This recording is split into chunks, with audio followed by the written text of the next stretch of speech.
Alors bonjour et bienvenue aux rencontres du Festival Un Point un Trait, l'émission de la librairie indépendante de Lodève, en partenariat avec Radio Lodève. Vous êtes diplômé en psychologie clinique, en lettres, arts et pensée contemporaine.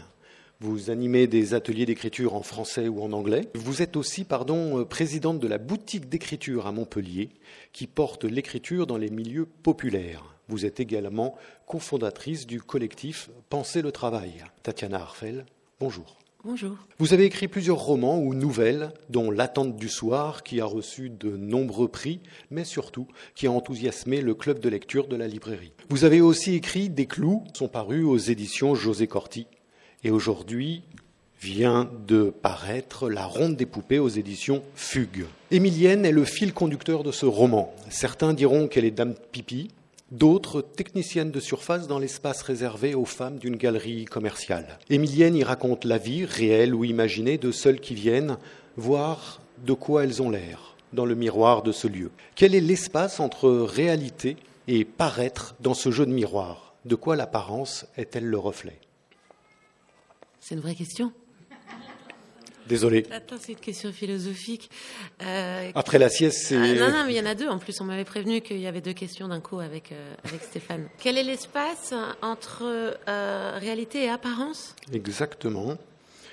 Et de quoi l'apparence est-elle le reflet? Ouais. Bon, une des deux je vais répondre. Oui, peu. tout à fait. Je vais répondre un peu comme je peux, de côté. En fait, effectivement, ce qu'on entend répéter par les femmes qui sont au miroir, donc c'est de cette galerie commerciale, un lieu triste. À l'époque, il y avait eu un hors-série, je crois, de Télérama qui s'appelait La France moche. Je ne sais pas si vous l'aviez vu passer. La France, vraiment des photos de ronds-points, de zones commerciales, périurbains et tout ça.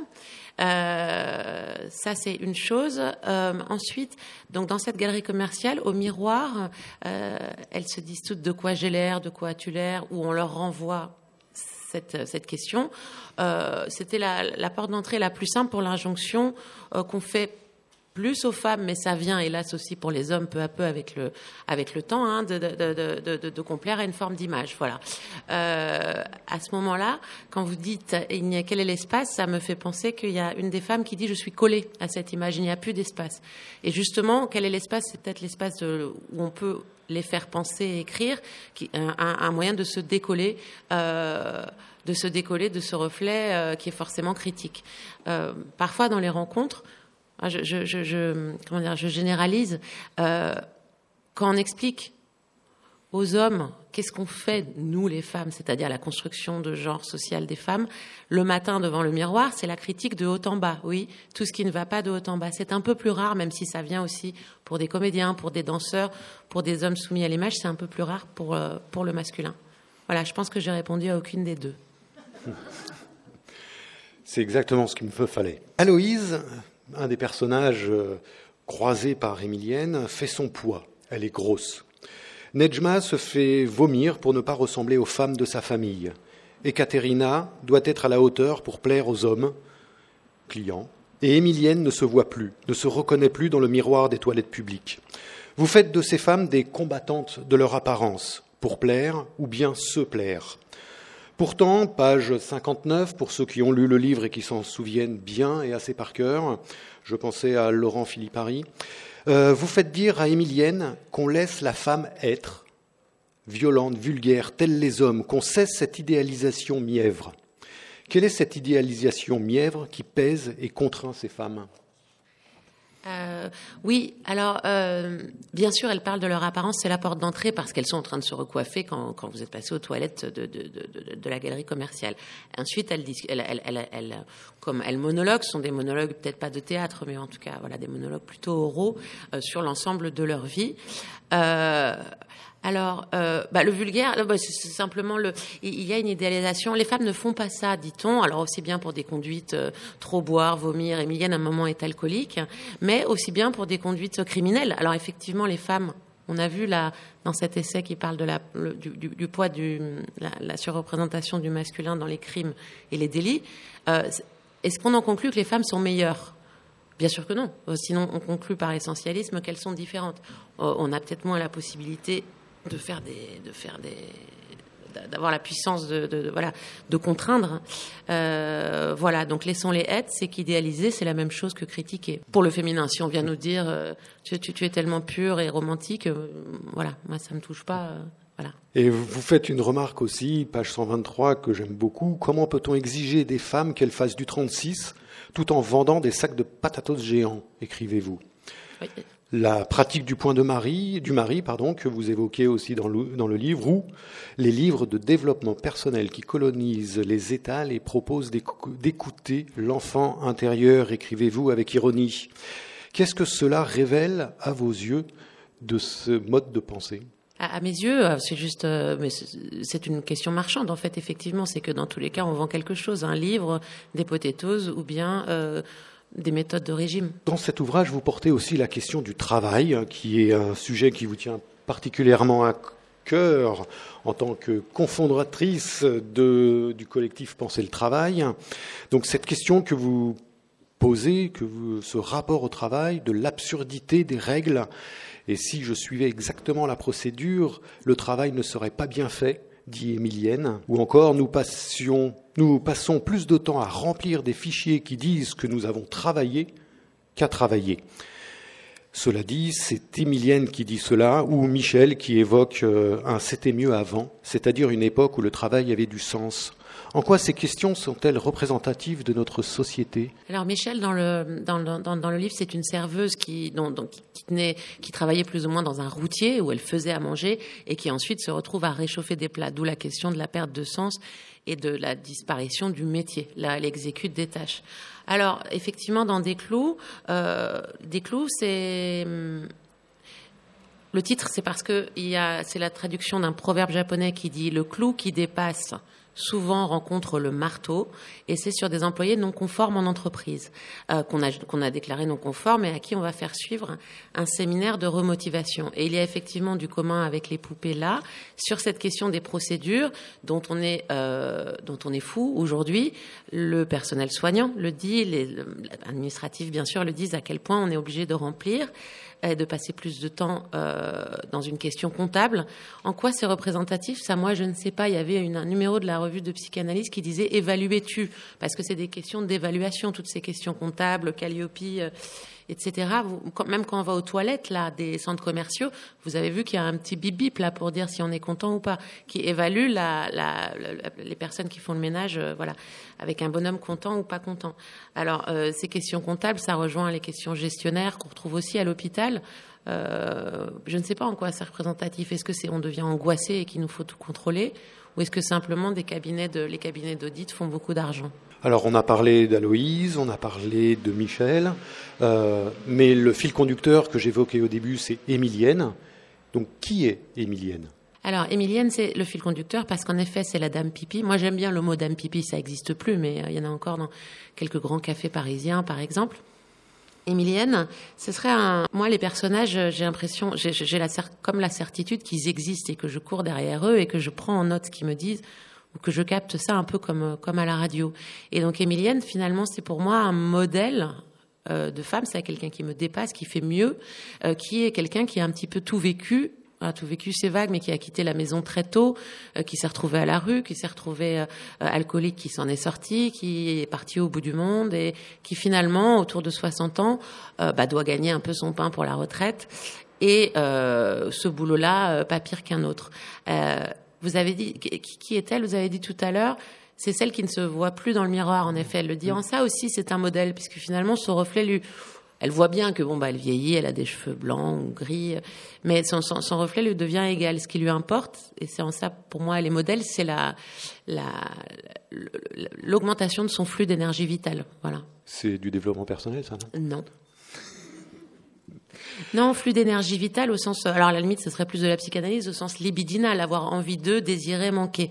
Et c'est philosophique aussi, pas développement personnel. On va parler d'autres personnages que vous évoquez. Je propose par exemple Nina, qui a tout consacré à la danse, dit qu'il n'y a pas de vie heureuse avec un seul tout. J'ai cessé de croire au grand changement. C'est bien de cesser de croire. À moins attendre, on est moins déçu. Pourquoi toujours ce regret de ce qui n'a pas été vécu ? J'ai empilé assez de douleur pour apprécier ma vie actuelle. Ce sont des phrases issues de différents personnages de la Ronde des poupées. À travers ces récits, vous questionnez l'acceptation de soi. En quoi ce cheminement, celui d'Émilienne entre autres, mais aussi des réflexions qu'elle transpose auprès des personnes qu'elle croise dans leurs reflets, à quoi ces cheminements sont-ils libérateurs ? Comme une émancipation politique, en fait, parce qu'accepter de prendre je trouve, en tout cas pour moi, ce qui est le plus dur, c'est quand on intériorise cette injonction à l'image, à la jeunesse, à la minceur, à la peau blanche aussi, quand on les intériorise, qu'on les fait siennes et qu'on se trouve laide ou ce qu'on veut d'autre quand on ne répond pas au canon. Et ça, c'est une forme de soumission ou de servitude volontaire. Voilà. Donc c'est libérateur. En quoi c'est libérateur ? C'est du moment où on sort d'un modèle de commerce de soumission et de construction de genre avec lequel on n'est pas d'accord. De même qu'en tant qu'homme, vous n'êtes pas forcément d'accord avec le modèle de la puissance, de la force, de la je sais pas quoi d'autre. De la carrière, de l'argent. Est-ce que, à travers le parcours d'Émilienne, que l'on découvre au fur et à mesure des chapitres, est-ce que c'est aussi une façon de dire que s'accepter permet de se libérer ? Mais là, il me pose des questions de développement personnel un petit peu encore. C'est un peu... Oui, en fait, ça serait presque plutôt... Oui, mais s'accepter, c'est encore être sur un regard sur soi. Et je dirais peut-être plus se dissoudre, quasiment avoir moins de frontières du soi, de quoi j'ai l'air, qui revient du narcissisme. Et le problème narcissique sont aujourd'hui, toutes les pathologies, autour... si on est en psychanalyse, qu'on appelle l'état limite autour de l'addiction, des pathologies narcissiques, les likes des réseaux sociaux, tout ce qui est atteint au soi et à l'individu, c'est ce qui nous fait souffrir. Donc, accepter de ne même plus être un soi très très solide, oui, permet de se libérer. On éprouve nos moments de joie quand on est un petit peu dissous, quand on est moins sur soi. Votre roman questionne le rapport au corps des femmes, les premières règles, l'accouchement, la ménopause, l'anorexie, l'obésité, le rapport à la matière, un chapitre que je trouve très intéressant. Ce regard est influencé par les idéaux sociétaux surtout. De quoi le corps est-il devenu aujourd'hui l'objet ? Alors là, c'est quand même le corps des femmes. Et ce qui m'intéressait, c'est que ce soit le corps des femmes qu'on renvoie à la matière comme si l'homme n'en avait pas. Et Émilienne le dit comme s'il était d'un pur esprit. Alors il y a effectivement des règles, mais il y a, je sais pas, d'autres phénomènes physiques, physiologiques chez l'homme. Et donc il y a cet aspect de renvoyer, mais dans toutes les cultures, civilisations, la femme a une forme d'argile, comme ça, quelque chose de sans forme qu'on pourrait modeler, mais qui est matière à qui on enlève la possibilité d'être sujet. C'est quoi la fin de la question ? C'est des questions difficiles, hein. Ouais. C'est pour voir si non, mais c'est vous avez vraiment, bonne mémoire. De quoi le corps est-il devenu l'objet ? À travers. Je ne sais pas répondre l'objet. De quoi il est l'objet là. Oui. Mais le début de la réponse c'était bien. C'était bien. Ouais. Il fallait peut-être continuer un petit peu, mais pour ceux qui ont envie, ils peuvent lire le livre. Je pense que là, toutes les réponses s'y trouvent. Et sinon, je vais me citer moi-même en plus. Oui, tout à fait. Ouais, on y viendra d'ailleurs pour la citation parce qu'il y en a un bon paquet. La vie d'Émilienne se révèle au fur et à mesure. Et je vous propose maintenant, d'ailleurs, de lire plusieurs passages. Une lecture, une espèce de melting pot. Vous vous servez de cobaye, c'est la première fois que je fais ça. Et je pense que ça peut être assez intéressant de ces extraits de la Ronde des poupées. Oui, c'est une très bonne idée. On m'a jamais proposé ça, c'est super. Je ferai une pause entre chacun, mais ça permet en plus, il y a un extrait qui nous accroche moins de décrocher et de revenir après. Alors, juste dire qu'il y a plusieurs femmes qui parlent. On a décidé avec Stéphane que je ne disais pas qui parlait, peu importe, pour pas trop couper. Simplement, parfois c'est Émilienne, Notre-Dame Pipi, et parfois c'est une des femmes qui passe au miroir. 46 38 dièse. Le boîtier clignote, piaille son contentement.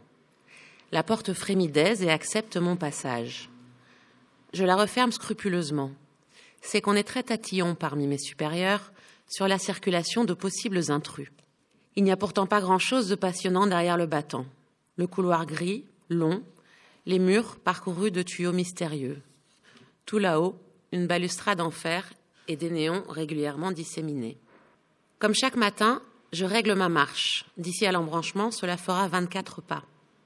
Moins quand je suis en retard, que j'accélère et que je perds mon rythme.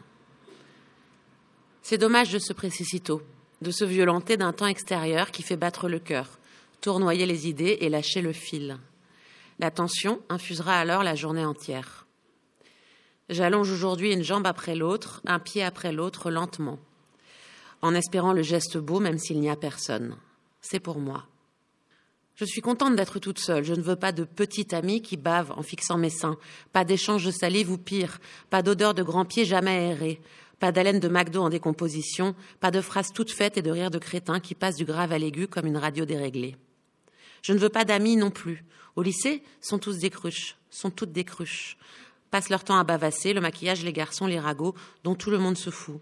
Sur les forums, je ne sais pas si ceux à qui je parle sont des garçons ou des filles. Moi-même, je ne vois pas en quoi je suis une fille. Je n'ai rien à voir avec la matière, j'appartiens à l'esprit. On a tous des pseudos et c'est très bien comme ça. Jamais pu se réaliser. Un arabe, bah alors, mettons-le dans le bâtiment, disent les agents d'intérim, et qu'il aille pas se plaindre, le métèque déjà que. Papa, avant de venir en France, il était paysagiste, comme son père. De ça, ne lui reste que les bacs à fleurs sur le balcon de l'appartement. On se console comme on peut. Grand-père, lui, n'est jamais parti. Il a continué au bled d'aménager les jardins des colons et de leurs institutions, en protégeant sa femme et ses filles de leurs regards, traquant l'exotisme. On aime bien les Arabes si ce sont des femmes, si elles ont des gros seins, si on peut s'offrir avec elles le luxe d'une petite escapade épicée. Grand-père a trouvé la joie dans son travail, et c'est sans doute pour ça qu'il m'encourage. Il dit que mon cerveau est rare et que je serai une grande chercheuse. Il m'appelle sa Marie Curie. Grand-père est malade et quand il mourra, je n'aurai plus d'alliés. Tu finiras toute seule. Mais l'esprit en acier trempé. Une femme ne doit pas se détruire, car une femme, c'est la vie, n'est-ce pas ? Pensez, elle porte les enfants, c'est elle qui montre le chemin, qui sort l'homme de ses marasmes, de ses doutes et de ses questionnements, car il est bien connu qu'une femme n'en a pas. La femme est la force douce, l'énergie pleine et innocente du corps, comme une vache, stable et placide, là où l'homme est la flèche brillante, céleste et torturée de l'esprit. Je connais cette colère depuis que je suis pubère, depuis que mes seins, mes hanches, mes fesses ont jailli du tonneau enfantin que j'étais, provoquant ce désir furieux qui fait qu'on m'insulte comme si c'était ma faute. C'est pourtant celui qui désire qui est responsable. Reproche-t-on à une pomme de se faire croquer ? Ce n'est pas elle qui a des dents. Je ne suis pas en colère, moi, lorsqu'un homme, rarement, me plaît. Oh, bien sûr, il y a des hommes gros qui se font insulter dans la rue, mais c'est parce qu'ils sont féminisés. On dit qu'ils ont des seins, de même qu'on dit d'une femme maigre qu'elle est masculine. Comme si le corps présent, massif, était forcément féminin. Minute papillon. On pousse pas mémé dans les orties. Faut se tenir droit, sinon quoi ? Droit, qui agit honnêtement, qui est franc, loyal. Je leur ai dit nenni, je ne plierai pas. Et rira bien, qui rira le dernier. De quoi j'aurais l'air en mini-jupe à moitié transparente au service du midi, à 54 ans ? Se poussent du col sans vergogne, ceux d'en haut. Bibi devrait payer l'addition ? C'est pas non plus une grande surprise. Je ne suis pas un perdreau de l'année, et je sais qu'ils n'ont pas de figure. Depuis que le bistrot a été racheté, par cette manière de chaîne mondiale de restauration rapide standard, même plat, même couleur, et même phrase à débiter aux clients, sûr que nous n'avons plus grand-chose à dire. Formation régionale de bonnes pratiques pour nous apprendre ce qu'on pratique déjà depuis 30 ans. Messieurs bien mis aux joues crémeuses et aux mains blanches pour nous évaluer toutes les semaines, oiseaux de malheur en costume sombre, la bave aux lèvres de pouvoir dénoncer. Procédure et script d'accueil. Lissage des tonalités de voix. La mini-jupe n'est que le pompon, la cerise sur le gâteau amer, qu'on avale tous les matins parce qu'il n'y a rien d'autre. Ils peuvent toujours courir. Soif, là encore soif, là toujours soif. Le robinet maman est gentil, donne tout son jus. Aussi elle peut boire, encore. Avale, la bouche est sèche. Les sèche depuis toujours, les du papier en verre qui gratte, et la gorge aussi, se pleine de grains. Faut boire pour tout noyer. Respire, pas s'étouffer non plus. L'eau bonne a coulé sur le cache-nez. Le cache-nez n'est pas là où est le nez. Mystérieux de la langue, on lui explique rien. Lève la tête, se voit au miroir. Pas bon, pas elle. Elle, ça a l'air de rien, c'est rien. Rien peut pas se refléter. L'image en face se pèse à pas tronche. On lui a toujours dit, elle a les yeux de sa mère. Les yeux de sa mère. Comment c'est possible ? Chacun nécessite ses yeux à soi, sinon comment regarder, avancer, pas tomber ? Et comment ça marcherait ? On les retire et on les prête sur des gages faux. Les yeux de sa mère. Mais les yeux de sa mère étaient mauvais. Des yeux qui n'aiment pas ses louveteaux. Les yeux de sa mère, les mains de sa mère qui lui coupaient les cheveux au couteau. Cheveux. À l'hôpital aussi, on coupe ses cheveux courts. Pourquoi ? Certainement s'y cache un danger là-dedans. Des serpents ? Un risque d'étrangler ? Elle porte ses mains au cou sous le cache-nez sans nez. Tout va bien pour le moment. Merci pour cette lecture. Il a choisi de terminer avec la femme échappée de l'hôpital psychiatrique. Hein. Votre écriture révèle un style qui fait écho à l'environnement de chacune des femmes de ce roman, comme le style aux phrases toutes faites de Michel, que vous avez lu juste précédemment. Comment avez-vous construit ce lien entre la forme et le fond, et en quoi cela restitue ou renforce la perception que l'on a de vos personnages ?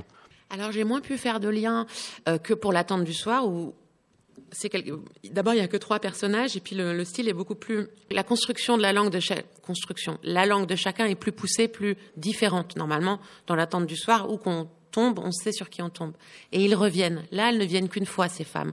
Alors il s'agissait quand même de faire sentir... Je pense que les lecteurs m'ont dit, il y en a quand même 12. Alors, comme elles sont là qu'une fois, elles ne reviennent pas qu'une fois, elles sont là une fois... Bon, c'est pas très grave, mais sinon ça ferait beaucoup pour s'y retrouver. Alors, il faut qu'elles aient quelque chose à elles. Ensuite, vous dites comment avez-vous construit ? Et moi, j'ai l'imagination ou le fantasme de penser que je ne construis pas. Comme je disais tout à l'heure, c'est comme un scribe ou une radio, quelque chose que je capte. Je suis peut-être, moi, je suis pas comédienne, mais les comédiens, ils disent se mettre dans le corps d'un personnage. Et par exemple, même s'ils ont mal au dos, mais que le personnage n'a pas mal au dos, ils n'auront pas mal au dos. Eh bien, pendant l'écriture, moi, j'écris au narrateur interne, c'est toujours je suis dedans, et la façon de parler vient de façon naturelle, un petit peu différente pour chacune, mais pas trop, car c'est du style oral, elles sont au miroir, et ça doit pas arrêter les pensées. Concrètement, je me suis quand même dit que pour qu'on se retrouve, je crois que je me suis dit ça, mais si ça se trouve, c'est mon éditrice qui m'a dit de mettre ça, j'ai oublié, que peut-être il y a une petite expression qui revient dans chacune, quelque chose que je sais plus. Pour Michel, qui utilise plutôt, des proverbes, là, c'était parce qu'effectivement, le soir, elle est avec son dictionnaire, avec ses enfants, pour un bon parler français, qu'elle parle comme ça. Il y avait une raison par rapport à sa classe sociale et à ses valeurs, voilà. Mais aussi par rapport à l'environnement dans lequel elle est, puisqu'elle est dans un service de restauration qui est complètement normalisé, cadré, froid. Et elle retranscrit aussi un langage qui est formaté, sans âme. Oui, c'est possible. Moi, je me dirais peut-être qu'elle l'avait avant, mais j'en suis pas sûre. C'est possible que ce soit juste un reflet. C'est vrai. Mais moi, j'aime bien. Il y a un autre roman que j'ai publié chez Corti qui s'appelle La deuxième vie d'Aurélien Moreau, où en fait, c'est le journal d'Aurélien Moreau. Il commence son journal avec uniquement des formules. Il a le saint du jour, la météo du jour, le proverbe du jour, et sur ce que les proverbes les proverbes nous évoquent, je veux dire, la différence entre sens propre et sens figuré. Est-ce qu'il y en a parmi vous qui ont déjà participé à un atelier d'écriture ? Vous, public, oui. Quelques-uns ? Bon, dans les ateliers d'écriture, il y a des propositions d'écriture.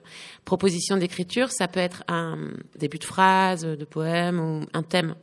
Et moi, il y a une proposition que j'aime bien, dans la différence entre sens propre et sens figuré, c'est de choisir une expression et de la prendre au sens littéral. Avoir le cœur sur la main. Qu'est-ce que c'est l'histoire de quelqu'un qui aurait vraiment le cœur sur la main ? Là, c'est presque de la science-fiction, quand il se promène, ou c'est un conte. Voilà, Michel, il y a quelque chose, et Aurélien, de ce rapport-là, à retrouver la langue telle qu'elle est physique. Voilà. Alors, cette restitution via l'écriture du langage d'un personnage est-il aussi un indicateur de son statut social ? C'est-à-dire, le langage n'est-il pas un outil aussi de préjugés sociaux ? Hélas, oui. Et c'est pour ça que je revends ma soupe. Mais je vends pas d'atelier moi-même, mais j'en fais avec des publics en difficulté. Qu'aller en atelier d'écriture, c'est vraiment super parce que ça permet d'aller découvrir sa propre langue. Il y a le milieu social, il y a les mots que disaient les parents, mais il y a aussi des je sais pas comment dire, un rythme, une mélodie qu'on a en soi et qui est souvent étouffée. Alors, soit par le milieu, soit par l'entreprise.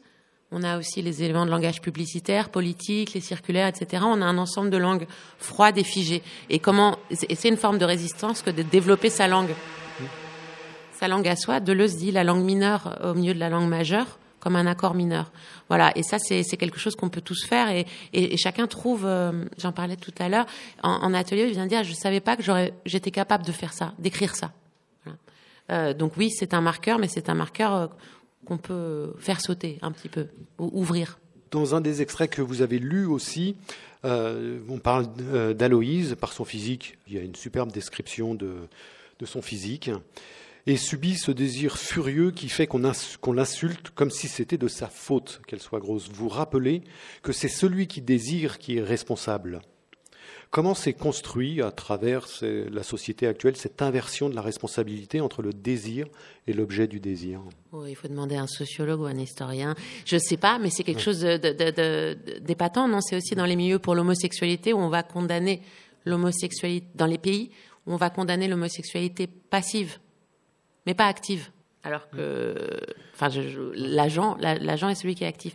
Je sais pas, en tout cas, ce qui est actif dans notre civilisation, dans ce qu'on considère comme principe actif, c'est le masculin. Enfin, celui qui agit, qui voit, qui désire. Mais, on le sait, c'est la femme qui avait mis une jupe trop courte et c'est pourquoi il lui est arrivé des bricoles, ouais. Et j'aime bien la façon dont vous soulevez cette question, sans forcément apporter de réponse, mais vous le questionnez de manière très forte à travers le personnage d'Aloïs. C'était une volonté de le travailler de cette façon-là dans l'ouvrage ou ça a explosé à travers le personnage que vous avez... Oui, c'est parmi les problématiques auxquelles le féminin fait face, mais enfin les femmes... Alors, effectivement, la question de la femme grosse, clairement, le harcèlement, alors maintenant numérique, mais avant dans les rues, sur les femmes grosses, c'est vraiment extraordinaire, quoi. C'est quelque chose qui nous interroge.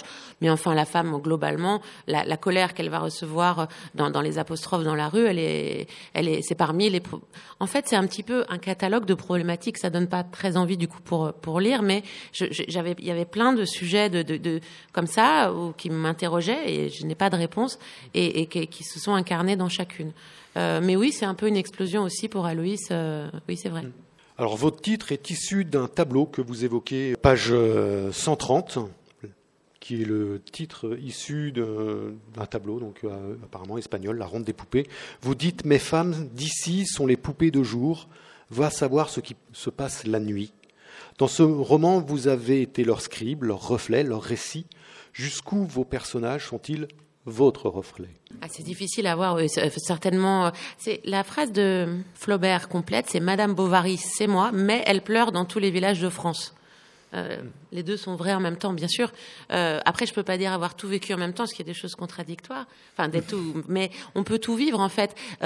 Quand les gens viennent à un atelier d'écriture et qu'ils se mettent à la place, je sais pas moi, d'un gardien de phare, de ce qu'on veut, de très éloigné d'eux, d'un coup, il peut y avoir une justesse à incarner, à savoir. Pour le premier, il y a Giacomo qui est assez âgé. Je l'avais écrit, j'avais 25 ans, et on m'a dit comment avez-vous fait pour vous mettre dans la peau de façon crédible, m'avait-on dit, d'un homme beaucoup plus âgé. Et c'est pas moi qui ai fait quelque chose. Souvent, on peut y aller en se mettant dans la peau du personnage. Il y a une phrase d'Anaïs Nin que j'aime bien qui dit « J'ai creusé tellement profond dans ma propre source que j'ai atteint la nappe phréatique commune ». Je pense que c'est une conclusion. Est-ce que c'est l'heure? Ouais. Merci. Vous avez peut-être une conclusion. Merci beaucoup, Tatiana Arfel. Le miroir des toilettes de la galerie commerciale révèle la vie d'Émilienne et projette celle d'Estelle, Nedjma et Katrina, Gaëla, Iris, Raphaël, Aloïse, Juliette, Sylvie, Michel, Myrna et Nina. Elles sont votre ronde des poupées que je vous invite à lire ici. Et vous pouvez vous faire dédicacer l'ouvrage. Merci. Dès que Tatiana a repris sa place. Merci à Radio Lodève pour la diffusion de cette rencontre et tout particulièrement à Anne pour la technique. Merci à Nathan pour les prises de vue, le montage et la mise en ligne des rencontres de la librairie que vous pouvez retrouver sur notre site internet un.trait.fr. Merci et à bientôt.